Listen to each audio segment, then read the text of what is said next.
Hello my dear friend. तो आज के हम इस वीडियो में बताने वाले हैं। पिछले वीडियो में हम चर्चा किए थे बहुपद क्या होता है और बहुपद को कैसे पहचानें।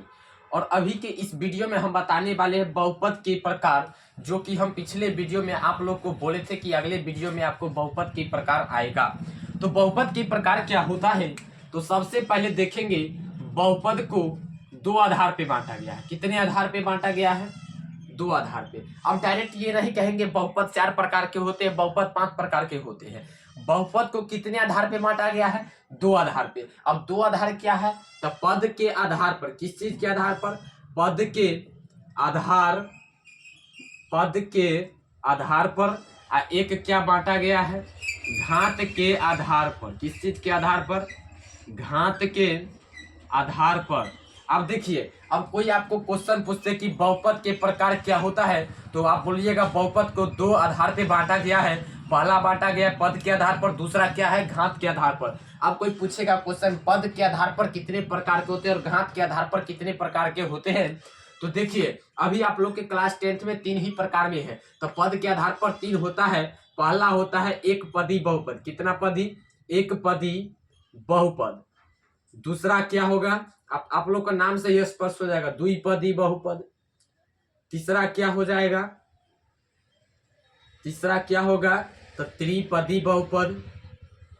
अब आप लोग के दिमाग में चलता होगा चतुर्थपदी बहुपद, पंचपदी बहुपद, षष्ठपदी बहुपद होता है। लेकिन क्लास 10th में बस 3 ही पढ़ना है आप लोग को। एग्जाम में बस 3 ही से क्वेश्चन आएगा।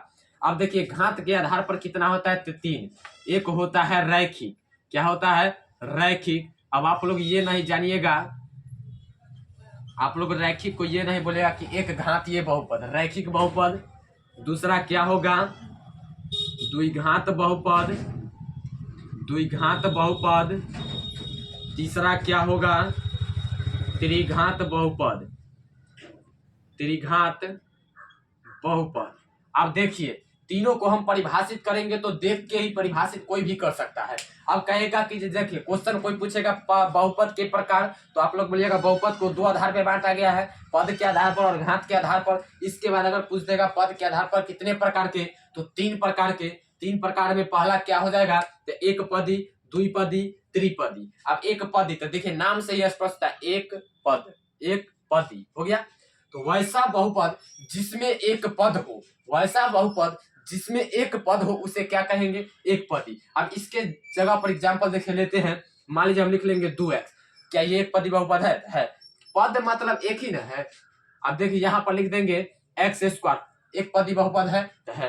अब देखिए यहाँ पर लिख देंगे हम x प्लस 2। अब कहेंगे एक पदी है? तो नहीं है। काहे नहीं? तो एक पद ये है, एक पद ये, तो 2 पद हो गया। इसलिए एक पदी में कोई एक ही अक्षर रहेगा, कोई अंक भी रहेगा। मान लीजिए 25 लिख देते, एक पदी है। ईटीसी मतलब एक पदी में कोई एगो अंक कुछ छोड़ रहा है। देखिएगा द्विपदी बहुपद किससे कहते हैं? तो वैसा बहुपद जिसमें 2 पद हो उसे द्विपदी बहुपद कहते हैं। नाम से ही स्पष्ट होता है। द्विपदी में हम एग्जांपल लेंगे तो एक्स स्क्वायर प्लस 2 लिख सकते हैं, या लिख सकते हैं 2x स्क्वायर प्लस 5, या लिख सकते हैं 5y प्लस 3, या लिख सकते हैं 2 प्लस 3। तो नहीं, काहे कि 3 2 मिलके 5, तो एक गो पद होगा। तो यहाँ पर 3y हम लिख सकते हैं। ईटीसी 2 गो पद होना चाहिए। गिन क्या बताइए? 1 2, जोड़ घटाव लगल रहे, 1 2 गिन लीजिए, बस हो गया कितना? द्विपदी बहुपद। अब देखिए त्रिपदी बहुपद किसे कहते हैं? तो वैसा बहुपद जिसमें 3 पद हो उसे त्रिपदी बहुपद कहते हैं। तो देखिए यहाँ पर 2x प्लस 3 लिखे तो ये त्रिपदी है? नहीं है। तो एक पद द्वितीय पद हुआ। तो यहाँ पर हमें स्क्वायर, यहाँ पर 3x प्लस में 2 लिख देते, त्रिपदी हो गया। या लिख सकते हैं 2y स्क्वायर प्लस में 3y माइनस में 8 लिख सकते हैं, त्रिपदी होगा। पद गिनना है, एक पद, 2 पद, 3 पद। पद गिना गया, 3 गो हो गया। घात से कोई मतलब नहीं इसमें।